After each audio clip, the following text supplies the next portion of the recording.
Hello everyone. Welcome to session 4 of LTEC 620 Visual Design. In this video, we're going to cover 3 topics. First, we're going to look ahead and talk about our design portfolios, which is the end product that we're all going to have at the end of the semester. Second, we want to review the functions of pictures and text. And finally, we're going to introduce multimedia learning and related theories. So let's get started. As visual designers, our initial ideas and designs are rarely exactly what we want in the end. Instead, we often try different ideas, learn from our mistakes, and then try again. As you all know, this is the process of design. And as you can see here, there are roughly 5 phases to the design process. Define, create ideas, design, evaluate and refine, and then produce. In the second half of the semester, we want to emphasize the evaluate and refine cycle and this idea that we go around and around. We design, evaluate and refine, design, evaluate and refine. Now we want to emphasize this concept because by the end of the semester, we want everyone in the class to have an online portfolio of their design work.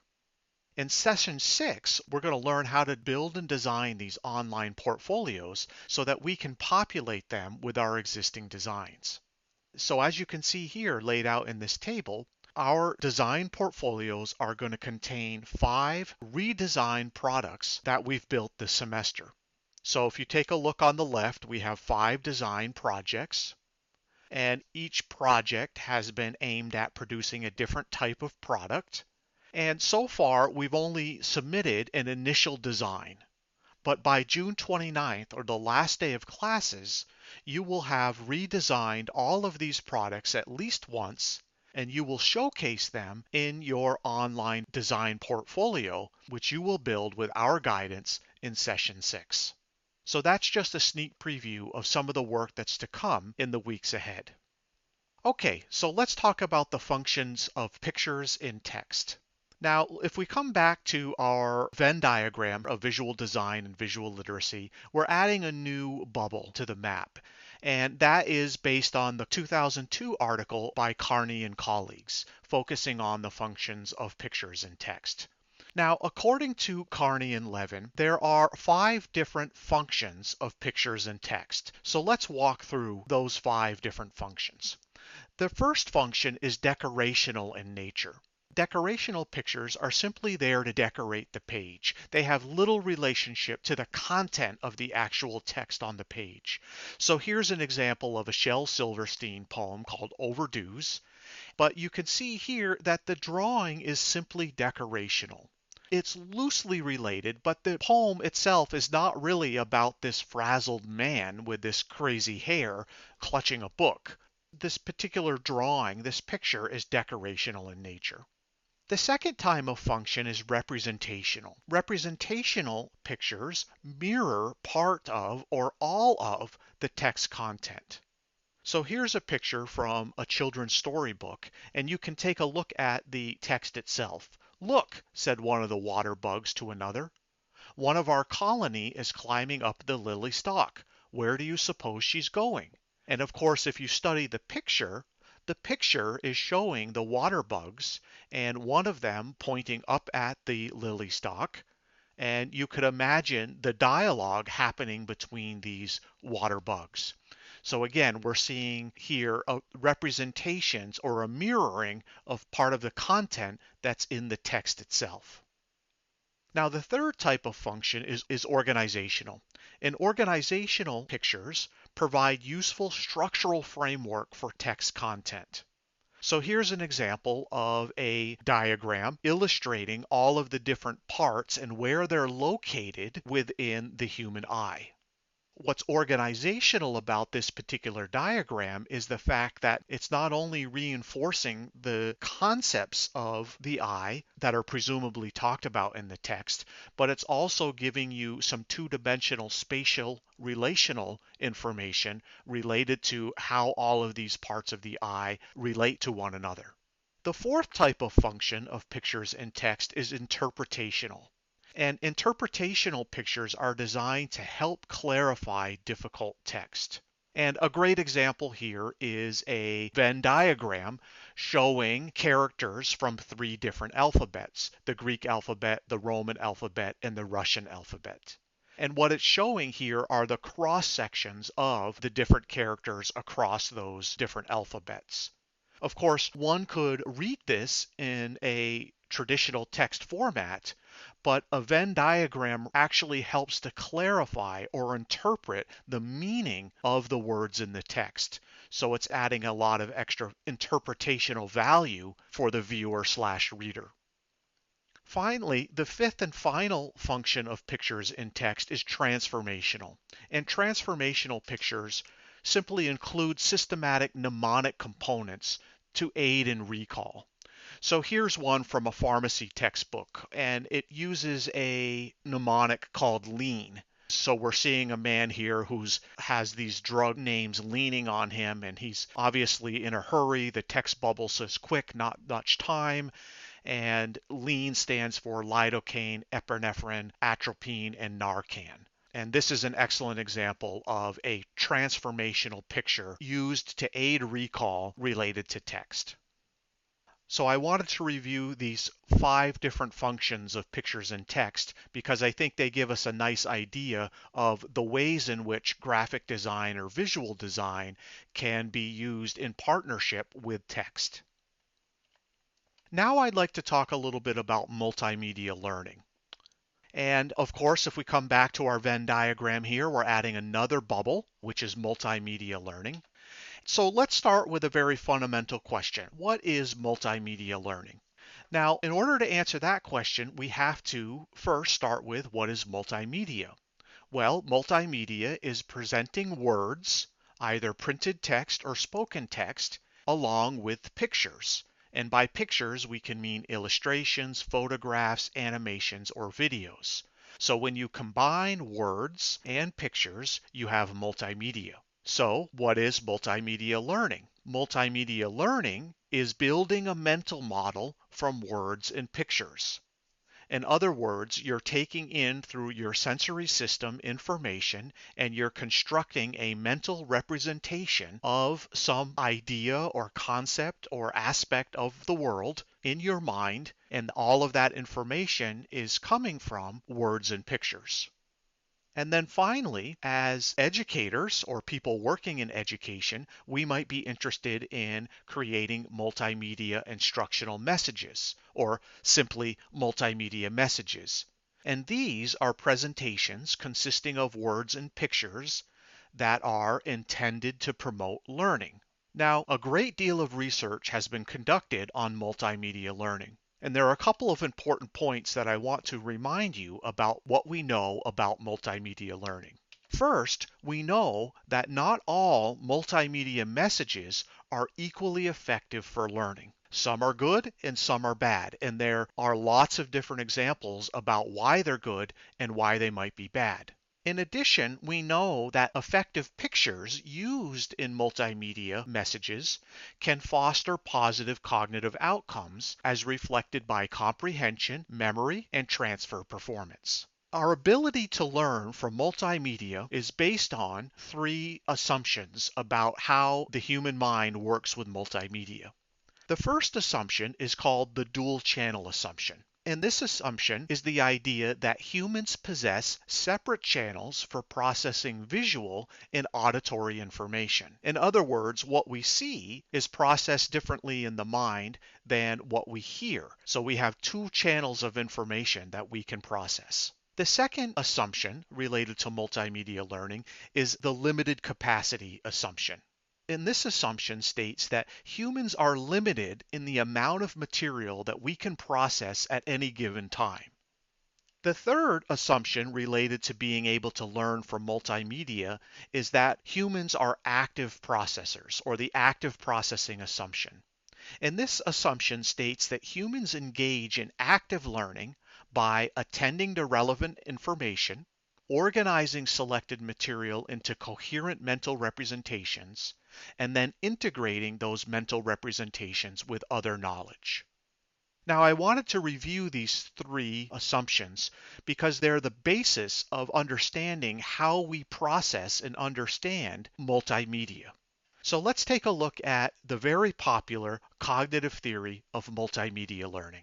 Now, the cognitive theory of multimedia learning is broken down into these four large buckets: multimedia presentation, which happens outside of the human mind, and then sensory memory, working memory, and long-term memory, which all take place inside the human mind. So according to Mayer, multimedia presentations have to do with words and pictures. Words and pictures come into our memory systems through our ears and eyes. Now notice pictures, of course, we see those with our eyes, whereas words, if they're written, come in through the eyes, or if they're spoken, they come through the ears. Now, just because we're sensing something doesn't mean we're necessarily paying attention to it or processing it. However, the next step in this theory is that we select certain words and we select certain pictures, and we can begin to process those in working memory. So we can process sounds and we can process images. From there, we begin to organize those sounds and we can begin to organize those pictures and create verbal and nonverbal or pictorial models. And this is what's meant by a mental model or a mental representation. And this is all happening in working memory. Now, once we've done this, what happens is we can draw on long-term memory. So we can bring in what we already know, and ultimately what happens is there's an integration process. Our working model of this new information that came from the outside world, from a multimedia presentation, for example, gets selected, organized, and then ultimately integrated with what we know already about the world, which is stored in our long-term memory. And this, ladies and gentlemen, is the basis of the cognitive theory of multimedia learning.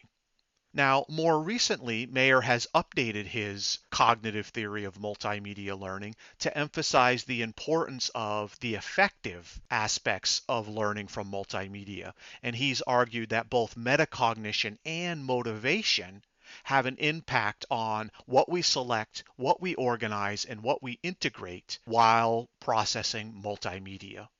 And so he's renamed his theory to be the affective and cognitive theory of multimedia learning. But that's really beyond the scope of what we're talking about today.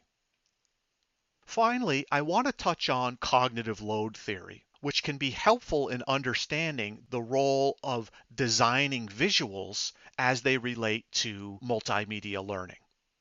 So let's add one more area to our Venn diagram. The main premise behind cognitive load theory is that understanding only happens when all of the elements of information can be processed simultaneously in working memory. Now, it was Sweller who actually came up with the idea of cognitive load theory and this idea of cognitive load. But before we get into this concept of cognitive load, the important idea here is the emphasis on how important working memory is. All of the heavy lifting of understanding a picture or a multimedia presentation containing words and pictures, all of that work happens in working memory. And the only time that understanding will occur is if all of the elements of information that are being presented can be processed at the same time in working memory. So that's the main premise of cognitive load theory. Now, what do we mean by cognitive load? Well, cognitive load simply refers to the amount of effort being used in working memory when we're trying to process and organize some sort of information. Now, importantly, the theory of cognitive load proposes that there are three different kinds of cognitive load. In other words, the effort needed to process information can come from three different sources. The first source of intrinsic load, or intrinsic cognitive load, is caused by the natural complexity of the information being learned. So, for example, on one hand, you might have basic addition versus rocket science. The intrinsic effort involved in learning how to add, for example, is a lot lower than the intrinsic effort involved in making sense of rocket science. rocket science, as we all know from the phrase, it's not rocket science, is inherently a complex subject matter with lots of variables. The second type of cognitive load is most relevant to our work today, which is extrinsic cognitive load. Extrinsic cognitive load is caused by inappropriate instructional design. And we're going to take a look at some examples of inappropriate instructional design in a few minutes. But the idea here is that the effort needed to make sense of information is not coming from the natural complexity or the intrinsic aspects of the information itself, but rather it's coming from how the information is presented. And of course, how information is presented to learners has to do with instructional design. And then finally, there's a third category called germane cognitive load. And germane cognitive load is actually good. It's caused by the effortful learning, the selecting, integrating, and organizing of information in working memory that ultimately results in schema construction or mental model formation and ultimately in automation. So ideally, what we want to do for a given amount of intrinsic load, we want to maximize the germane load, in other words, the effortful learning, and we want to minimize the extrinsic cognitive load, or the inappropriate load that is being added onto the learning process due to inappropriate design. So, what does this have to do with visual design? Well, we can come back to that question by looking at examples of extrinsic cognitive load. Now here's an example of a train schedule. Now I challenge any of you to make sense of this multimedia message. The way it's presented is incredibly complicated. There's way too much information. Half of the diagram you have to read down, half the diagram you have to read up. There's too many symbols. And altogether, this particular visual design of this information has a high level of extrinsic cognitive load. In other words, anyone who has to make sense of this, it's going to take them longer because of the high level extrinsic cognitive load. Let's take a look at another example. Here's an example of a game designed to teach students about how to add numbers together. So this is actually an interactive interface. It's kind of a game, and it's designed to help students understand what happens when they add or subtract negative numbers. But you can see here the visual design of this particular interface is really, really high in extrinsic cognitive load. Even as an adult, I don't really know what's going on here. There's a lot of red. There's parentheses that don't really make sense to me. There's the red truck on the number line with an arrow, but there's also a red triangle pointing up to the number 0. And taken together, this is so overwhelming and confusing, I don't know what I'm supposed to do or how to make sense of the visual information presented in this interface. And here's another excellent example. Again, this is interactive interface here, but it all comes down to visual design. You can see here, you can tell if you study this a little bit, this is actually an interface to try to teach students about fractions. We see here a number line from 0 to 1, but again, it's very hard to understand what is happening here. So we can see in red, there are 12 shaded bars, so conceivably it's 10/12. That's the fraction, but I don't know why there's a red arrow pointing over here, and then we have incorrect pointing over at the 0, and then we have very confusing labels of adding columns and adding rows, and then there's a lot of different buttons. It's not clear what is clickable and what's not. So again, stepping back, if we were to assess this in terms of cognitive load, we would have to argue that the cognitive load is very high here because of the extrinsic cognitive load. The visual design of the multimedia messaging here is far too complicated and doesn't work within the limited working memory capacity that humans possess. So you might be asking yourself, where are we going with all of this? Well, to answer that question, in the coming weeks, we're going to be looking at some very concrete research that has really helped us understand some of the principles of design that help us make multimedia instructional messages as effective as possible. In other words, how do we combine text and pictures to maximize student learning? And that's where we'll be going in the weeks ahead. Now, finally, in case you're interested, this is optional, but I wanted to point you to an excellent lecture by Richard Mayer himself. For those of you who don't know, Mayer is a professor at the University of California at Santa Barbara, and this is an excellent presentation he gave called Research-Based Principles for Multimedia Learning. So I just wanted to share that with you because I think it's an excellent resource. All right, that's all for now. Thanks, and see you online.